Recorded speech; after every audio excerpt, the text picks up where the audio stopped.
Microsoft word के आज के वीडियो में हम पढ़ने वाले हैं पेज लेआउट टैब के बारे में। इससे पहले हम आपको बता दें कि अगर आपने हमारा होम टैब, इंसर्ट टैब और डिज़ाइन टैब का वीडियो अगर आपने नहीं देखा है तो इसका भी लिंक पेज लेआउट वीडियो के डिस्क्रिप्शन में मिल जाएगा, वहां से आप जाके इसे देख सकते हो ताकि आपको माइक्रोसॉफ्ट वर्ड को यूज़ करने में दिक्कत ना हो। तो आज का हमारा टैब है पेज लेआउट टैब। आप देख सकते हो कि पेज लेआउट टैब को भी यहाँ कई ग्रुप में बांटा गया है। पहला आप देख सकते हैं पेज सेटअप का विकल्प है, यहाँ पैराग्राफ का है और अरेंज का आपका यहाँ विकल्प दिया गया है। तो सबसे पहले हम आपको जो है पेज सेटअप के बारे में बताना चाहते हैं। पेज सेटअप के अंदर जो ग्रुप के अंदर जो कमांड दिए गए हैं इसके बारे में हम बात करेंगे। तो सबसे पहले आप देख सकते हैं मार्जिन्स का विकल्प दिया गया है। आप यहाँ से आप अपने बनाए जा रहे पेज या डॉक्यूमेंट का जो मार्जिन एरिया है उसको सेट कर सकते हैं। मार्जिन के लिए हम आपको बता दें कि आपके पेज के लेफ्ट में, पेज के टॉप में, पेज के राइट में कितना जगह छूटना चाहिए उसकी सेटिंग करने के लिए आप यहाँ देख सकते हो मार्जिन का विकल्प दिया गया है। जैसे आप इस पर क्लिक करेंगे यहाँ देख सकते हैं कि बहुत सारे विकल्प मार्जिन को सेट करने के दिए गए हैं। यहाँ सबसे पहले आप देख सकते हो कि अगर आप इस विकल्प को सिलेक्ट करते हो तो आपका top margin, bottom margin, left margin और राइट मार्जिन का जो एरिया होगा वो 1 इंच के बराबर होगा। अगर आप इसको लेते हो तो आपके चारों तरफ, पेज के चारों तरफ 1 इंच का मार्जिन है छूट जाएगा। अगर आप नॉर्मल को लेते हो तो नॉर्मल भी कुछ उसी तरह का आप देख सकते हो कि टॉप, बॉटम, लेफ्ट और राइट जैसे विकल्प यहाँ पे दिए गए हैं। चारों तरफ 1 इंच का मार्जिन जो है आपको छूट जाएगा।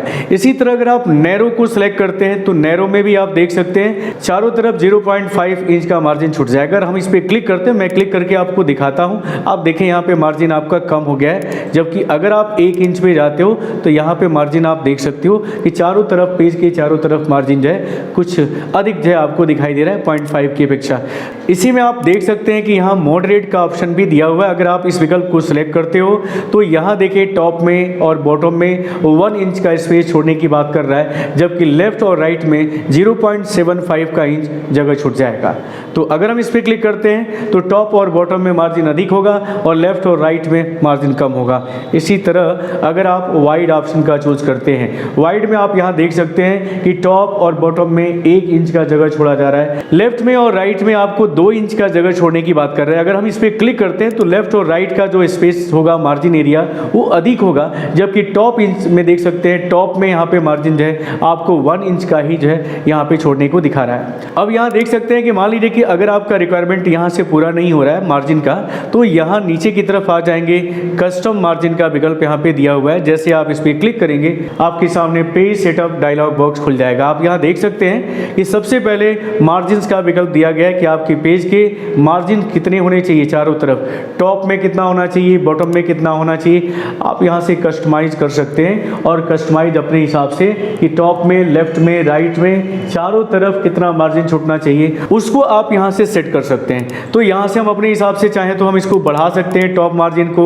यहाँ प्रीव्यू विंडो में आप देखते रहेंगे, प्रीव्यू विंडो में आपको दिखाई दे रहा है जब आप यहाँ पे टॉप मार्जिन को बढ़ा रहे हो। इसी तरह अगर आप बॉटम मार्जिन को बढ़ा रहे हो तो बॉटम मार्जिन में भी आपको मिलेगा वो जगह। इसी तरह लेफ्ट में भी यहाँ देखिए अगर अधिक मार्जिन आपको दिख रहा है तो आप यहाँ पे नीचे वाले बटन पे क्लिक करके मार्जिन को कम कर लीजिए। इसी तरह राइट मार्जिन को भी आप अपनी जरूरत के हिसाब से यहाँ सेट कर सकते हैं। इसके बाद आता है गटर। गटर यानी बैंडिंग के लिए स्पेशली अगर आपको जगह छोड़ना है तो आप उस जगह को यहाँ से सेट कर सकते हो। प्रीव्यू विंडो में आप यहाँ देख सकते हो गटर का पोजीशन दिखा रहा है। इसके अलावा पोजीशन क्या होगा गटर का, लेफ्ट में होगा या टॉप में होगा। अब देखें बाय डिफॉल्ट लेफ्ट में दिख रहा है, लेकिन अगर आप टॉप में सिलेक्ट करते हो कुछ इस तरह गटर आपको टॉप में दिखाई देगा। इसके बाद यहाँ देख सकते हैं ओरिएंटेशन का विकल्प दिया हुआ है। ओरिएंटेशन का मतलब है कि आपका पेज किस तरह दिखाई देना चाहिए, पोर्ट्रेट दिखना चाहिए या लैंडस्केप दिखना चाहिए। पोर्ट्रेट में आपको बता दें कि पेज की हाइट अधिक होगी, चौड़ाई कम होगी, जबकि लैंडस्केप को सिलेक्ट करते हो तो आप यहाँ प्रीव्यू में देख सकते हैं विड्थ अधिक होगा और हाइट कम होगा। तो आप अपने ज़रूरत के हिसाब से ओरिएंटेशन को यहाँ सेलेक्ट करें। इसके बाद यहाँ देख सकते हैं पेज का ऑप्शन दिया है, आप मिरर मार्जिन भी सेट कर सकते हो। इस तरह से आप रिव्यू में देख सकते हो। इसके अलावा यहाँ देखें 2 पेज सीट का भी दिया है, इस तरह भी ले सकते हो। आप यहाँ देख सकते हैं बुक फोल्ड का भी ऑप्शन दिया है। अगर आप फोल्ड करते हो, 2 पेजों को आपस में फोल्ड कर रहे हो, मिला रहे हो, तो उस कंडीशन में इस तरह के विकल्प आपके सामने खुल के आएंगे। तो ये सब सेटअप है। इसके अलावा आप यहाँ देख सकते हैं पेपर का भी टैब बना हुआ है, जहाँ से आप पेपर की साइज साइज़, यहाँ से कितनी साइज़ होना चाहिए वो आप चूज कर सकते हो। यहाँ से विड्थ कितना होना चाहिए, हाइट कितना होना चाहिए, इसकी सेटिंग भी कर सकते हो। और लेआउट कैसा होना चाहिए आपके पेज का, यहाँ पे सेक्शन स्टार्ट कैसा होना चाहिए, कॉलम में होना चाहिए, इवन ऑड पेज में होना चाहिए, आप यहाँ पे सेटिंग कर सकते हो। तो इस तरह अपनी ज़रूरत के हिसाब से आप यहाँ पे मार्जिन, पेपर्स और लेआउट ऑप्शन को आप सेट कर लेंगे और ओके बटन पे जब क्लिक करेंगे तो आपके पेज के ऊपर उसका इफेक्ट आपको देखने को मिल जाएगा। अब यहाँ देख सकते हैं पेज सेटअप में ही ओरिएंटेशन का विकल्प दिया गया है। अभी मैंने इस पर बात किया है, जब हम कस्टमाइज कर रहे हैं तो आपने देखा है कि यहाँ भी ये विकल्प आपको ओरिएंटेशन के रूप में दे रहा है कि आपका पेज का ओरिएंटेशन कैसा होगा। तो दो तरह का ओरिएंटेशन होता है, दो तरह के हम ओरिएंटेशन का इस्तेमाल अपने डॉक्यूमेंट्स के अंदर या पेज बनाते समय कर सकते हैं, और वो आप यहाँ देख सकते हैं पोर्ट्रेट, और पोर्ट्रेट के बाद यहाँ पे लैंडस्केप का ऑप्शन दिया है। मैं आपको बताना चाहता हूँ पोर्ट्रेट का मतलब आप ध्यान रखिएगा, पोर्ट्रेट का मतलब है कि हाइट अधिक होगी और चौड़ाई कम होगी, जबकि अगर आप लैंडस्केप को सिलेक्ट करते हैं तो पेज की चौड़ाई आपकी अधिक होगी और हाइट कम होगी। मैं इसको जूम आउट कर देता हूँ और जूम आउट करके भी मैं आपको दिखाता हूँ। आप देखें ये आपका पेज है। अगर आप ओरिएंटेशन को यहाँ पे पोर्ट्रेट करते हैं तो आप देख सकते हैं आपका पेज कुछ ऐसे दिखाई दे रहा है, ऐसे, जिसमें आप देख पा रहे होंगे कि हाइट अधिक है, विड्थ कम है।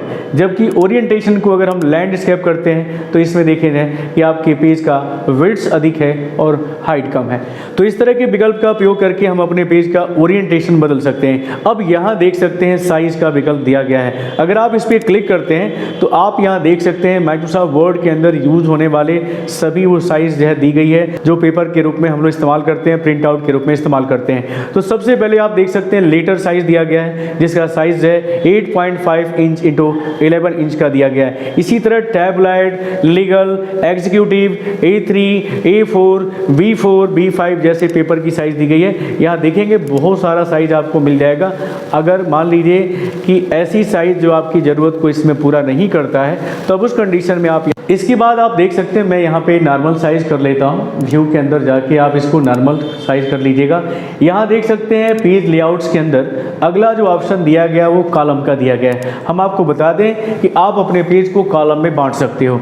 आप देखते होंगे बहुत सारे मैगजीन, कहानी की किताब, पत्रिकाएं आप पढ़ते होंगे, न्यूज़पेपर पढ़ते होंगे, जिसमें आपने देखा होगा कि आपका पेज कॉलम में बटा होता है, यानी कई कॉलम में लिखा गया होता है। इसके कई फ़ायदे होते हैं। पहला तो आपके पेज के ऊपर नुकसान कम होता है, जगह का नुकसान कम होता है। अब मान लीजिए कि अगर आपने बिना कॉलम बनाए हुए लिखा हुआ, आप देख लीजिए यहाँ पे आपका ये पैराग्राफ यहाँ ख़त्म हो गया है। अब यहाँ से यहाँ तक की एरिया आपकी जो है आप देख सकते हो कि पूरा ये आपका वेस्ट जा रहा है। इसी तरह दूसरे पैराग्राफ में भी आप देखें कुछ जगह छूट रहा है। तीसरे पैराग्राफ में आप देखें पूरी लाइन ही जो है यहाँ पे छूट जा रही है। तो इस कंडीशन में अगर हम पेज को कॉलम में बांट दें तो ये नुकसान कम होगा, पहली बात। और दूसरी बात कि अगर पेज बहुत बड़ा है तो आप उसको किताब का रूप नहीं दे सकते। जैसे आपने बुक्स में देखा होगा कि एक छोर से दूसरे छोर तक एक लाइन में पूरा लिखा होता है। अगर पेज को ऐसा बनाया जा रहा है, अगर कोई व्यक्ति हैंडीकैप है, अगर उसके एक हाथ नहीं है तो उस कंडीशन में वो न्यूज़पेपर तो पढ़ ही नहीं सकता। तब आप क्या करेंगे कि हमने कहा इसी रीजन को ध्यान में रखते हुए, प्लस हमने कहा कि पेपर पे वेस्टेज कम हो, इसको ध्यान में रखते हुए हम अपने पेज को क्या कर सकते हैं, कॉलम में बांट सकते हैं। फिलहाल आप यहाँ देख सकते हैं कि 1 कॉलम का विकल्प दिया गया है। यहाँ पे हम अपने पेज को 2 कॉलम में भी बांट सकते हैं। ऐसा करते ही आप देखें आपके पेज के ऊपर कुछ इस तरह का जो है कॉलम आपको दिखाई देने लगेगा। अगर आप चाहते हो कि हम 3 कॉलम में बांट दें तो आप इस पर क्लिक करेंगे, आपका पेज 3 कॉलम में बट जाएगा। अब ये जो गैप है इसकी भी सेटिंग हम आगे चल के बताते हैं कि हम कर सकते हैं। इसके बाद यहाँ देख सकते हैं कि लेफ़्ट का भी ऑप्शन दिया है। अगर आप इस विकल्प को सिलेक्ट करते हो तो आपके पेज का जो कॉलम होगा उसमें लेफ़्ट में चौड़ाई कम होगी और राइट में जो चौड़ाई होगा, जो विड्थ होगा कॉलम का, वो अधिक होगा। इसी तरह अगर आप राइट विकल्प को सिलेक्ट करते हो तो मैं आपको बताना चाहता हूँ कि लेफ़्ट साइड में जो कॉलम बनेगा उसका चौड़ाई अधिक और राइट साइड में जो चौड़ाई बनेगा वो कम दिखाई देगा। तो आपको किस तरह का स्टाइल यहाँ से सिलेक्ट करना है आप यहाँ पे सिलेक्शन कर सकते हैं। यहाँ देख सकते हैं मोर कॉलम का विकल्प दिया गया है। यहाँ से भी आप जाओगे तो यहाँ देखें 1 कॉलम, यहाँ पे 2 column, 3 column, left, left and right. Preview में आप देख सकते हो, प्रीव्यू आपको दिखाई दे रहा है कि आपको किस तरह के कॉलम बनाने हैं। इसके बाद अगर आप मान लीजिए कि 2 कॉलम या 3 कॉलम ले लेते हो, इसके बाद अगर मान लीजिए आपको 4 कॉलम बनाने हैं तो आप यहाँ से क्लिक कर सकते हो। यहाँ से आप नीचे की तरफ क्लिक करके आप इस कॉलम को आप कम कर सकते हो।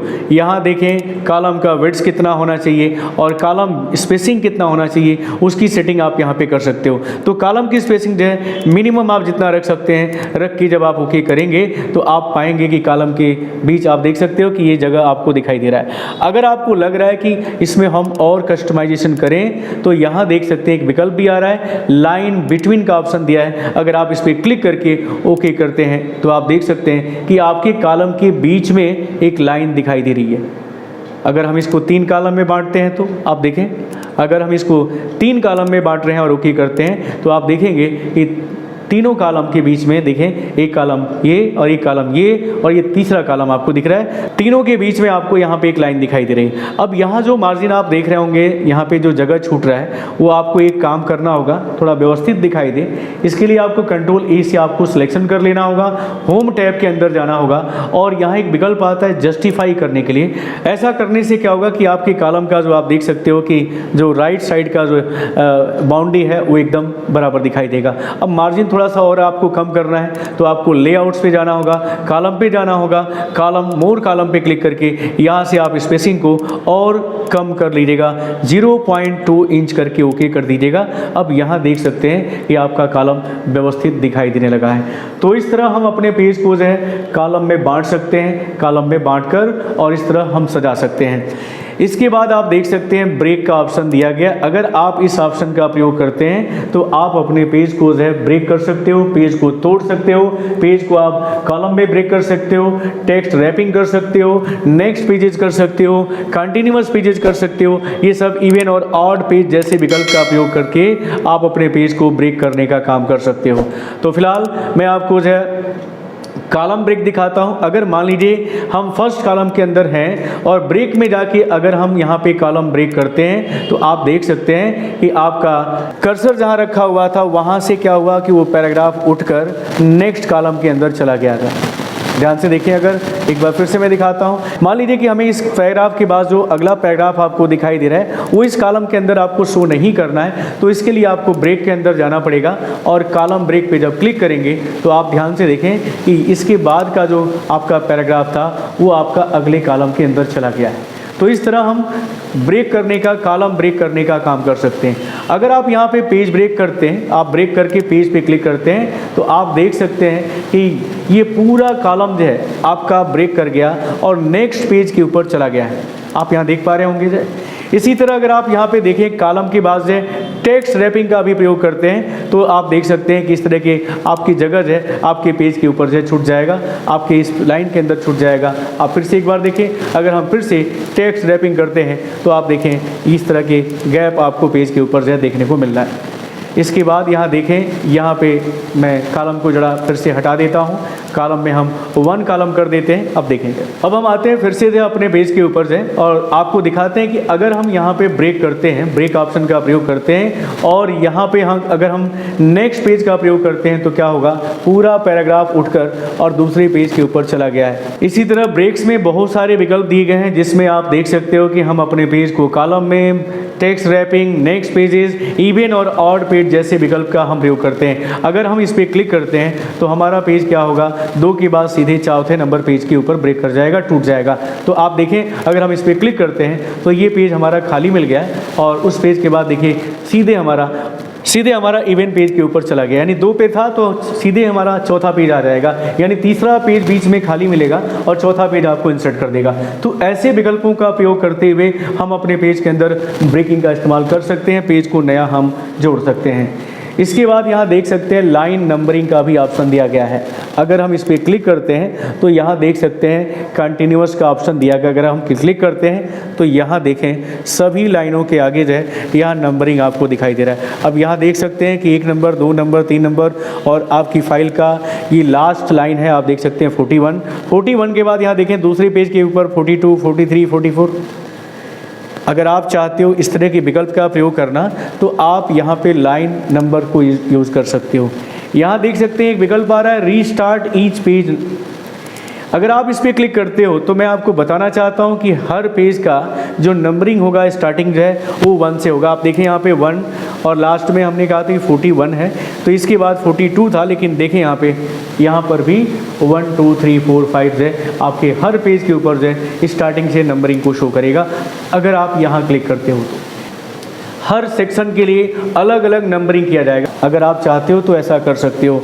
यहाँ देख सकते हैं सुपरिस फॉर करेंट पैराग्राफ। अगर आप इस पर क्लिक करते हैं तो जिस पैराग्राफ के ऊपर रहेंगे, मान लीजिए कि ये पैराग्राफ हमारा एक पैराग्राफ है, इस पैराग्राफ को हमको नंबरिंग नहीं करना है, तो ये नंबरिंग जो आपको 11 से लेके आपको दिख रहा है ये यहाँ से हटा देगा। मैं इस पर क्लिक करके आपको दिखाता हूँ कि आप देखें यहाँ पे 10 और 10 के बाद यहाँ पे 11 12 जो आपका खाली पड़ा हुआ है, यहाँ पे मैं डेल बटन को प्रेस कर लेता हूँ, यहाँ देख सकते हैं। इसी तरह अगर हम चाहते हैं कि इस पैराग्राफ का भी नंबर ना हो तो आप इसको सिलेक्शन करने के बाद है आप लाइन नंबर्स पे जाएं और यहाँ से सुपरिस पे जब क्लिक करेंगे तो इस पैराग्राफ का नंबरिंग हट जाएगा और यहाँ देखें 41 और यहाँ से 42 को स्टार्ट कर रहा है। तो ऐसे विकल्पों को इस्तेमाल करते हुए हम लाइन नंबरिंग का इस्तेमाल कर सकते हैं। यहाँ देख सकते हैं लाइन नंबर ऑप्शन का भी विकल्प यहाँ पे जोड़ा गया है। अब यहाँ पे हम लेआउट्स के लिए, नंबर्स के लिए, लाइन नंबर्स के लिए यहाँ पे विकल्प दिया है। यहाँ पे स्टार्ट कहाँ से करना है, ऑटो नंबरिंग के लिए इस्तेमाल करना है, यहाँ पे काउंट बाई ऐड करता जाएगा। तो ये सब विकल्प हैं जिसको आप नंबरिंग के रूप में इस्तेमाल कर सकते हो। अब देख सकते हैं कि पेज लेआउट्स के अंदर हाइफनेशन का विकल्प दिया गया है। फिलहाल यहाँ पे हाइफनेशन नन दिखा रहा है। आपने देखा होगा कि जब हम पैराग्राफ वगैरह लिखते हैं और कोई वर्ड जो लास्ट में यहाँ पे जब नहीं अट पाता है तो वो नीचे की तरफ चला जाता है। आपने देखा होगा ऐसे बहुत सारे पैराग्राफ आपको मिल जाएंगे। तो हमको क्या करना है कि अगर हम चाहते हैं कि हाइफनेशन का यूज़ करें तो यहाँ पे ऑटोमेटिक पे हमें क्लिक करना होगा और ऑटोमेटिक पे जब क्लिक करेंगे आप यहाँ देख सकते हैं यहाँ हाइफनेशन साइन आपको दिखाई दे रहा है। मैं इसको थोड़ा सा और जूम करता हूँ ताकि आपको दिखे, ये देख सकते हैं। यहाँ पे जो कोऑर्डिनेटेड जो लिखा हुआ है आप देख सकते हैं कि कोऑर्डिनेटेड में ये पूरा शब्द यहाँ पे नहीं अट पा रहा है क्योंकि मार्जिन एरिया आपकी ये है। तो वो क्या कर रहा है कि यहाँ डैश करने के बाद उस शब्द को क्या कर रहा है, बाकी कैरेक्टर को नीचे की तरफ भेज दे रहा है, देख सकते हैं यहाँ पे। इसी तरह यहाँ पे देख सकते हैं स्मार्ट आर्ट का विकल्प जो दिया गया है, इसमें भी आप आर्ट वाले अक्षर को दिखे नीचे की तरफ भेज दिया है और यहाँ पे एक सिंबल दिखाई दे रहा है, इसी को हाइफनेशन कहा जाता है। मैं इसको एक बार हटा के दिखाता हूँ। मैंने यहाँ पे क्लिक किया है और हाइफनेशन को मैंने नन किया है, तो आप देखें जाए कि आपका वो विकल्प कैसे दिखाई दे रहा है। अब यहाँ देखें कोऑर्डिनेटेड है जो लिखा हुआ है वो पूरा शब्द, चूँकि यहाँ पे वो शब्द नहीं हट पा रहा है तो वो नीचे की तरफ यहाँ पे सेंड कर दिया गया है, नीचे की तरफ भेज दिया गया है। इसी तरह स्मार्ट आर्ट को भी आपने देखा था कि स्मार्ट में ये पूरा शब्द यहाँ पे नहीं आ पाया, तो उसको क्या किया इसने नेक्स्ट लाइन के अंदर भेज दिया। लेकिन अगर हम हाइफनेशन का इस्तेमाल करते हैं तो आप पाएंगे कि यहाँ देखिए कोऑर्डिनेटेड को जो है कोआरडी यहाँ पे लिख रहा है और नेटेड को नीचे की तरफ जो है यहाँ रिप्लेस कर दिया गया, यहाँ रख दिया गया। इसी तरह स्मार्ट आर्ट में आप देखें स्मार्ट लिखा है और आर्ट को नीचे की तरफ शो कर रहा है। अगर इस तरह की हाइफनेशन सिंबल का इस्तेमाल करना है अपने पैराग्राफ के अंदर लिखते समय तो ऐसे विकल्प यहाँ से आप ले सकते हैं। मैनुअल तरीका भी आप इस्तेमाल कर सकते हो, मैनुअली भी आप यहाँ पे अब लगा सकते हो, किसी शब्द के बीच में जाए आप डैश का इस्तेमाल कर सकते हो। यहाँ पे हाइफनेशन ऑप्शन भी दिया है जिसका इस्तेमाल आप अपने पेज को लिमिट और विकल्प को यूज़ करने के लिए मैनुअली भी आप यहाँ पे प्रयोग कर सकते हैं।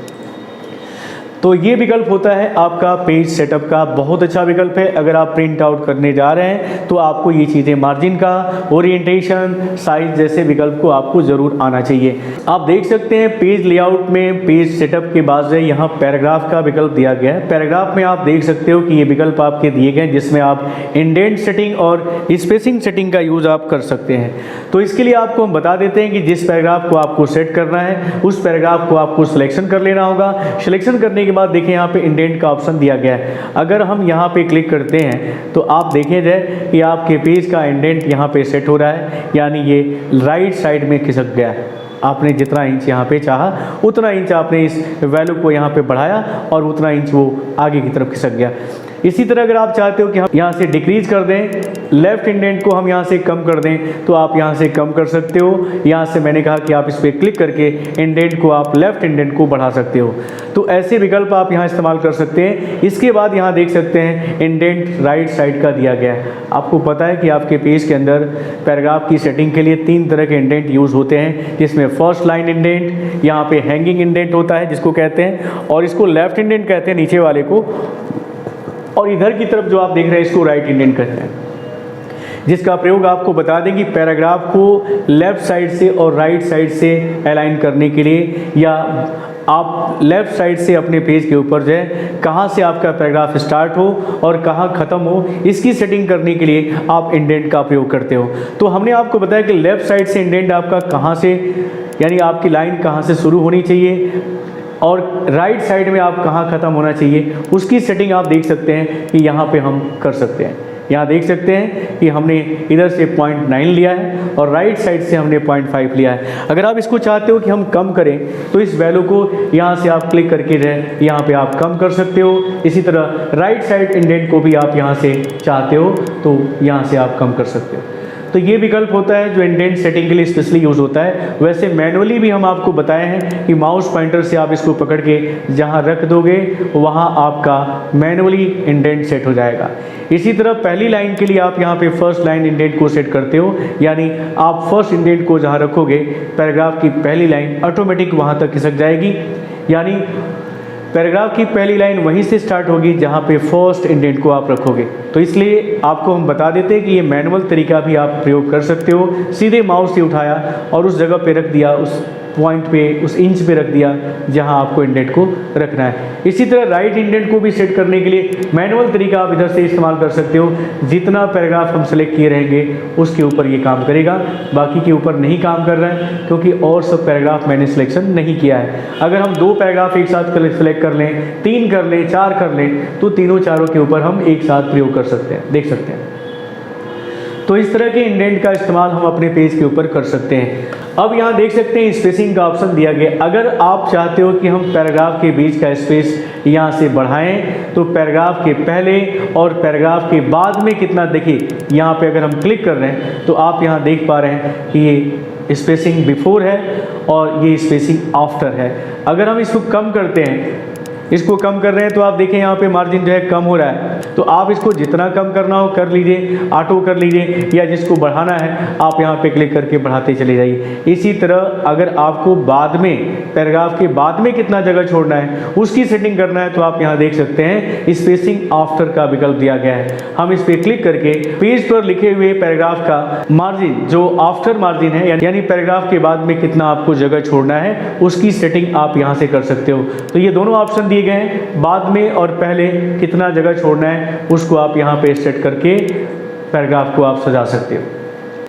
पैराग्राफ सेट करने के बाद अगला विकल्प आप देख सकते हैं अरेंज का ऑप्शन दिया, अरेंज का ग्रुप दिया गया इस टैब के अंदर।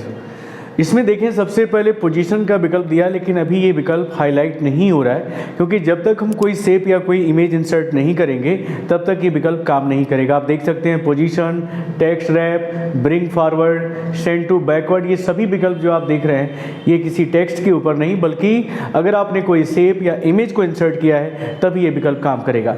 तो आइए हम कुछ इमेज को इंसर्ट कर लेते हैं या शेप को इंसर्ट कर लेते हैं। तो इसके लिए आपको पता है कि इंसर्ट के अंदर आपको जाना होगा और इंसर्ट में पिक्चर, और नहीं तो आपको ऑटो शेप लेना है तो आप यहाँ पे क्लिक करके ऑटो शेप को बना लीजिए। तो आइए मैं कुछ ऑब्जेक्ट यहाँ पे मैं इंसर्ट करता हूँ और फिर दिखाता हूँ कि ये विकल्प कैसे काम करता है। अब आप देख सकते हैं कि इसके लिए जैसे हम शेप बनाते हैं यहाँ पे स्टाइल शेप आता है, यहाँ से आपको जो भी स्टाइल लेना है वो स्टाइल आप सिलेक्ट कर लीजिएगा।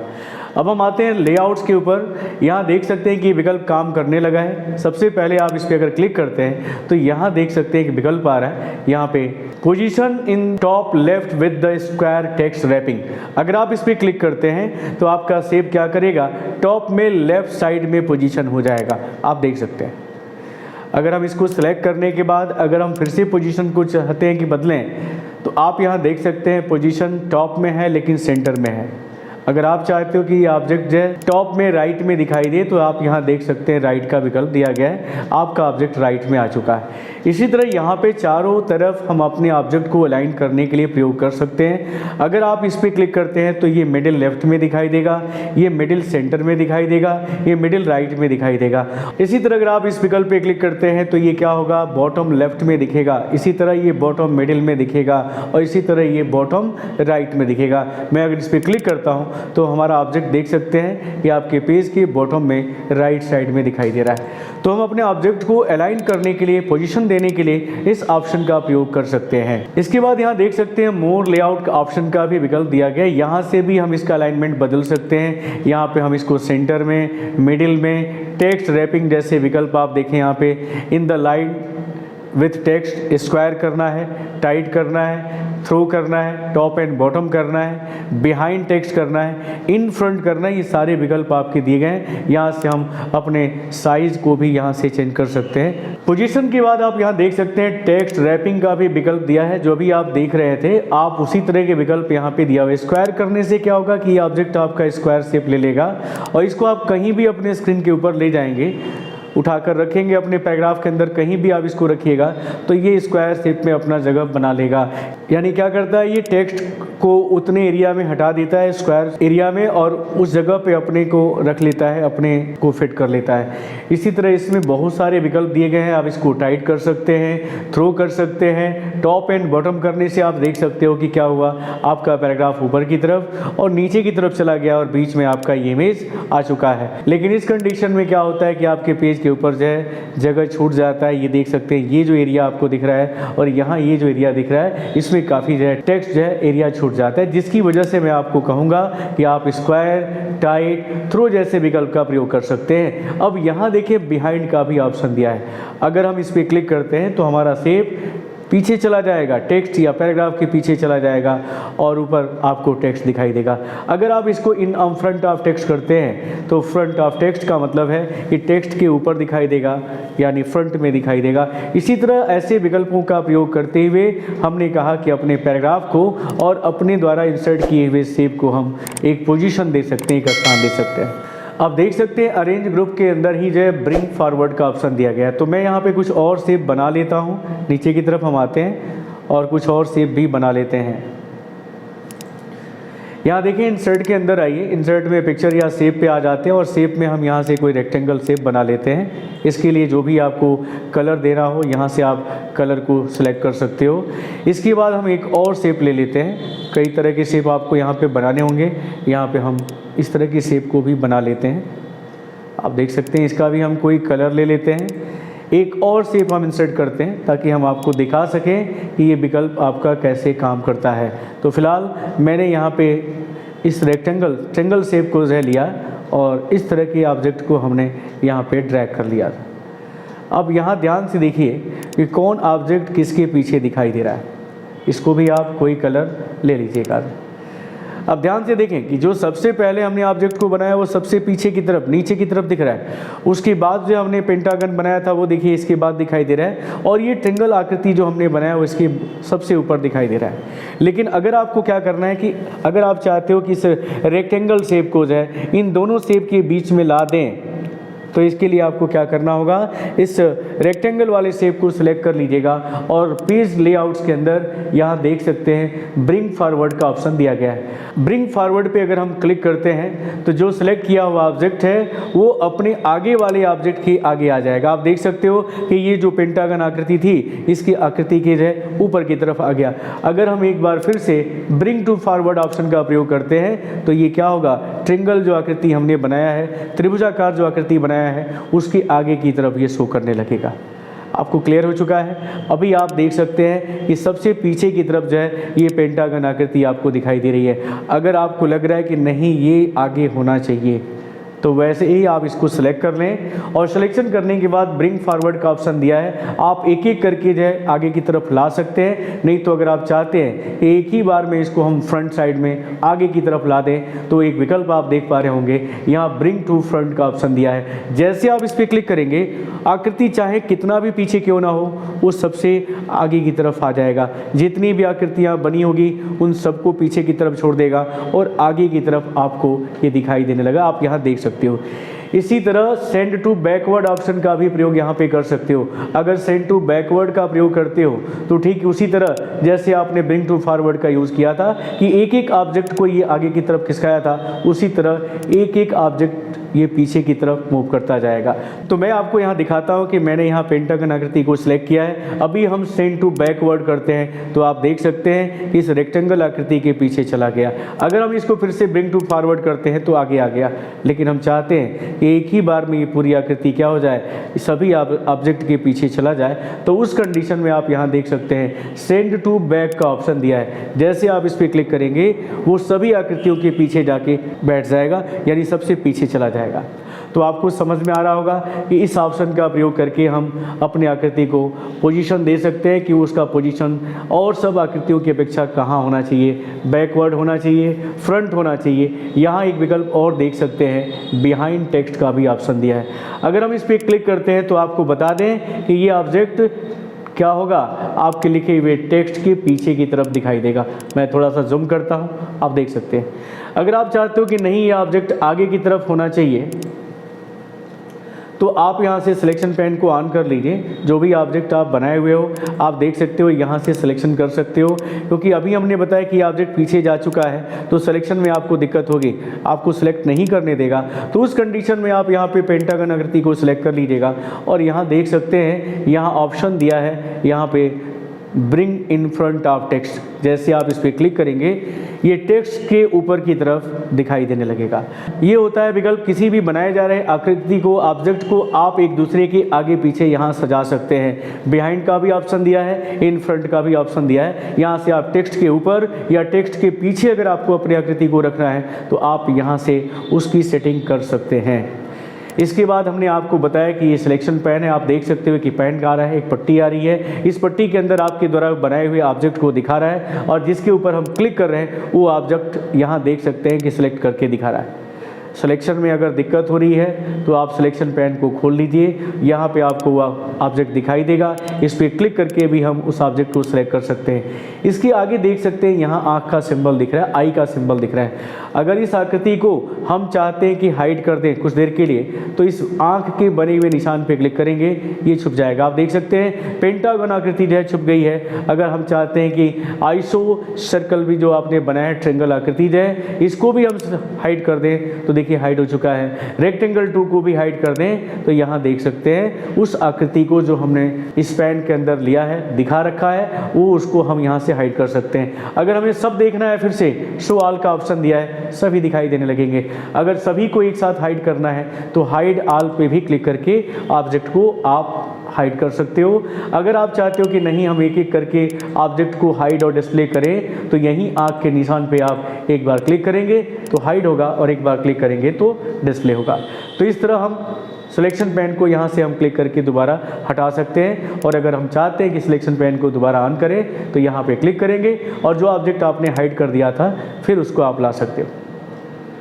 तो इस तरह हम बनाए जा रहे हैं ऑब्जेक्ट को अलाइन करने, साथ ही हम उसको सिलेक्शन करने और हाइड और डिस्प्ले करने का काम कर सकते हैं।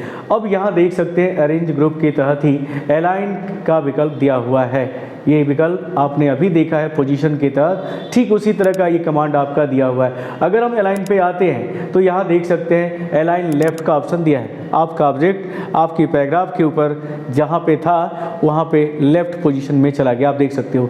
इसी तरह अगर आप चाहते हो कि इसको हम सेंटर में ले लें तो आप देख सकते हैं सेंटर में आ गया। आप चाहते हो राइट में आ जाए तो राइट में आ जाएगा। इसी तरह टॉप, मिडिल, अलाइनमेंट, बॉटम, ये सब आपके विकल्प दिए गए हैं। जहाँ भी आप चाहते हो अपने ऑब्जेक्ट को सजाना वहाँ पे आप क्लिक करके उस ऑब्जेक्ट को पोजीशन दे सकते हो। यहाँ देख सकते हैं ग्रिड लाइन का भी विकल्प आ रहा है। यहाँ से भी हम अपने ऑब्जेक्ट को ग्रिड लाइन के तहत ऑब्जेक्ट को क्या कर सकते हैं, मूव कर सकते हैं और सजा सकते हैं। तो इसमें बहुत सारे विकल्प आते हैं। ग्रिड लाइन अगर नहीं चाहिए तो आप यहाँ से हटा सकते हो।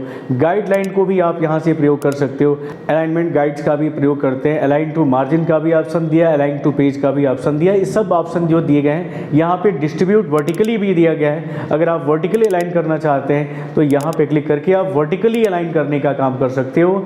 यहाँ देख सकते हैं बहुत सारे विकल्प हैं। ऑब्जेक्ट को पहले सिलेक्ट करना पड़ेगा तभी ये काम करेगा।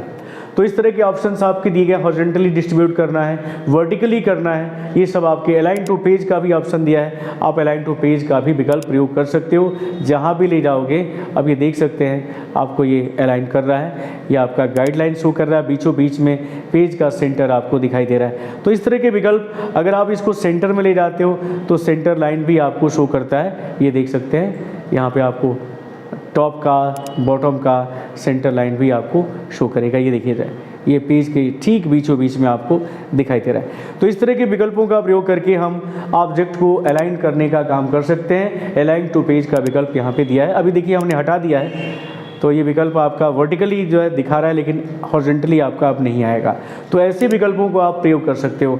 अब आप देख सकते हैं अगला विकल्प आपका ग्रुप का दिया गया, लेकिन ग्रुप भी आपका देख सकते हैं यहाँ पे हाईलाइट नहीं है। अगर आप चाहते हो कि हम यहाँ पे ग्रुप करें सभी ऑब्जेक्ट को जो हमने बना रखा है, इस ऑब्जेक्ट को एक समूह में, ग्रुप में रखें, ताकि हम जब भी इस ऑब्जेक्ट को मूव करें, किसी एक ऑब्जेक्ट को मूव करें, किसी एक ऑब्जेक्ट की साइज़ को बदलें, तो सभी ऑब्जेक्ट एक साथ मूव कर जाए। तो इसके लिए हमको क्या करना होगा, हमको सभी ऑब्जेक्ट को सिलेक्ट करना होगा। इसके लिए आप शिफ्ट दबाकर कीबोर्ड से शिफ्ट बटन को प्रेस करके आप ऑब्जेक्ट को सिलेक्ट कर लीजिए। सिलेक्शन करते ही आप यहाँ देख सकते हैं ग्रुप का विकल्प काम करने लगा है। यहाँ पे आप क्लिक करके ऑब्जेक्ट को एक साथ ज्वाइन कर सकते हो। जैसे हम ग्रुप पे क्लिक करेंगे, अब ये पूरा ऑब्जेक्ट एक हो चुका है। अगर हम किसी एक ऑब्जेक्ट पे क्लिक करते हैं तो पूरा ऑब्जेक्ट एक साथ सिलेक्ट होगा। एक को अगर हम मूव करते हैं तो पूरा ऑब्जेक्ट एक साथ मूव होगा। अगर हम एक को छोटा कर रहे हैं साइज़ में, तो आप देख सकते हैं कि सभी ऑब्जेक्ट उसी साइज़ में क्या हो रहे हैं, उसी शेप में छोटे हो रहे हैं। आकृति आपका देख रहे हैं बदलता हुआ दिखाई दे रहा है। इसी तरह अगर हम चाहते हैं कि इसका फॉर्मेटिंग भी बदल दें, इसका यहाँ से हम कलर बदल दें, साइज़ बदल दें, आप देख सकते हैं सभी ऑब्जेक्ट एक जैसा दिखाई देने लगा है। यहाँ से अगर हम कोई कलर फिल करना चाहते हैं तो आप अलग अलग तरह के देख सकते हैं, न फिल करके सभी में एक तरह के ऑब्जेक्ट को फिल कर सकते हैं। अगर आपने ग्रुप किया होगा तभी ये विकल्प काम करेगा, ध्यान देना है। तभी आप फॉर्मेटिंग एक साथ कर सकते हो, एक साथ ऑब्जेक्ट को मूव कर सकते हो, एक साथ साइज़ को छोटा बड़ा भी कर सकते हो। ये विकल्प तभी काम करता है जब आपने अपने ऑब्जेक्ट को ग्रुप किया होगा। तो मैं आपको लेआउट्स के अंदर ये विकल्प बता रहा हूँ। यहाँ देख सकते हैं अगर आप चाहते हैं कि नहीं हम फिर से सभी ऑब्जेक्ट को सेपरेट कर दें, तो इसके लिए आप यहाँ देख सकते हैं ग्रुप के अंदर ही अनग्रुप का ऑप्शन दिया गया है। जैसे आप इस पर क्लिक करेंगे फिर सभी ऑब्जेक्ट अलग अलग हो जाएंगे। अब इसको हम एक पे जब क्लिक करेंगे, ऑब्जेक्ट आपका सेपरेट सिलेक्शन कर रहा है। इस तरह हम किसी भी ऑब्जेक्ट को ऐसे अब मूव कर सकते हैं सिंगल में। इसका कलर बदलना हो तो आप देखेंगे फॉर्मेट में जाते हैं और यहाँ से अगर कलर चेंज करते हैं तो सिंगल एक ही ऑब्जेक्ट का कलर चेंज हो रहा है, क्योंकि पहले ग्रुप में था, जिसकी वजह से सभी ऑब्जेक्ट का एक साथ साइज, एक साथ कलर बदल रहा था। तो इस तरह के विकल्प का प्रयोग करके हम ऑब्जेक्ट को ग्रुप और अनग्रुप कर सकते हैं। अब यहाँ देख सकते हैं अगला विकल्प जो अरेंज का लास्ट विकल्प है, और वो है आपका रोटेट करना। अगर हम चाहते हैं कि ऑब्जेक्ट को, सेलेक्ट किए हुए ऑब्जेक्ट को रोटेट करें, तो यहाँ देख सकते हैं यहाँ विकल्प है रोटेट राइट 90 डिग्रीज। यहाँ देख सकते हैं कि हम अपने ऑब्जेक्ट को एक दूसरे के सापेक्ष ऑब्जेक्ट को हम क्या कर सकते हैं, यहाँ पे हम रोटेट करा सकते हैं, घुमा सकते हैं। आप यहाँ देख सकते हैं अगर आप इस पर क्लिक करते हैं तो आप देखें यहाँ पे राइट डिग्री 90 है और यहाँ पे लेफ़्ट है। इसी तरह फ्लिप वर्टिकल हॉरिजॉन्टल को भी थोड़ा सा आपको समझना है। तो मैं एक इमेज को इंसर्ट कराता हूँ और यहाँ पे तब आपको समझ में आएगा कि ये विकल्प कैसे काम कर रहा है। तो मैं यहाँ से कोई इमेज ले लेता हूँ, जैसे मैंने यहाँ से, आप देखिए ये शेप मैंने इंसर्ट कराया, आप देख सकते हैं। अभी आप फिगर को देखिए ध्यान से, जो है कि इस फिगर का जो यानी जो दिशा है वो राइट साइड की तरफ जो है ये ऑब्जेक्ट आपका घुमा हुआ है। ऑब्जेक्ट की दिशा देख सकते हैं कि राइट साइड में आपको दिख रहा है। अगर हम इसको चाहते हैं कि इसको हम यहाँ से हम इसको फ्लिप करें, तो आप देख सकते हैं कि ये वर्टिकली फ्लिप किया है। फिलहाल अभी हॉरिजॉन्टल पे देखें ये कैसे हुआ। आप देखें पहले ऑब्जेक्ट आपका कैसे था, राइट साइड में घुमा हुआ था, जबकि अगर हम फ्लिप हॉरिजॉन्टल करते हैं तो उसकी दिशा जो है यहाँ पे बदल गई है। अगर हम इसको वर्टिकली फ्लिप करते हैं तो आप देख सकते हैं पहले कैसे था, पहले कैसे था, ऐसे था, लेकिन अभी देखिएगा।